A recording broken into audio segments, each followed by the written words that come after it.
નર્મદામાં જમીન વિવાદને લઈ સાધ્વીએ સાધુને પોલીસની હાજરીમાં લાફો ઝીંક્યો। નર્મદા કિનારે આવેલા એક આશ્રમનો વિડીયો વાયરલ થતા ખળભળાટ મચી ગયો છે। સાધ્વીના દાવા પ્રમાણે સાધુએ અપશબ્દોનો ઉપયોગ કર્યો। વાયરલ વિડીયોમાં સાધ્વી પણ સાધુ પર ગંભીર આરોપ લગાવતા જોવા મળ્યા। પછી તારી પ્રોબ્લેમ બતાવી છો ને મેં તને। ઓય વાત મત કરતી, આને પકડો જલ્દી। શું પ્રોબ્લેમ છે?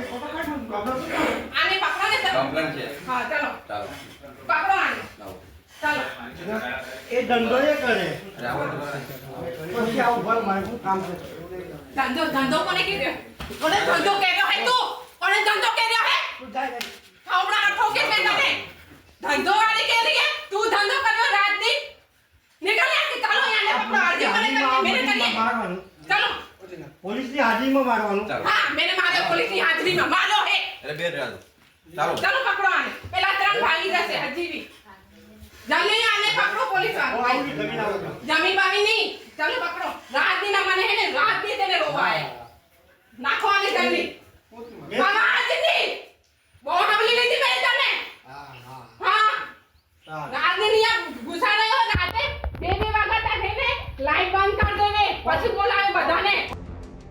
આશ્રમના મંદિરની પ્રોપર્ટી મુદ્દે સાધુઓ વચ્ચે વિવાદ એટલો વકર્યો કે લાફાવાડી શરૂ થઈ ગઈ। છેલ્લા 25 વર્ષથી ચાલતા આ વિવાદને લઈને એક સાધુએ ફરિયાદ નોંધાવી હતી। પોલીસ આવી એ સમયે જ એક સાધુને સાધ્વીએ થપ્પડ ઝીંકી દીધી। વિખવાદ વધતા બંને સાધુઓએ પોલીસ પાસે પોલીસ પ્રોટેક્શન માંગ્યું છે।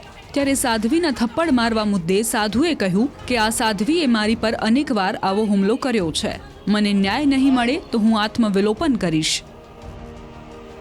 એવા ખરાબ શબ્દ બોલ્યા છે। સ્ત્રી વિશે બોલ્યા છે, મહિલા વિશે બોલ્યા છે। એવા શબ્દ ખરાબ કે એ સારા છે કે ખરાબ છે એટલી મારી વિનંતી છે ને। એ જો ષડયંત્ર રચી રહ્યા છે એ 5 વ્યક્તિ છે।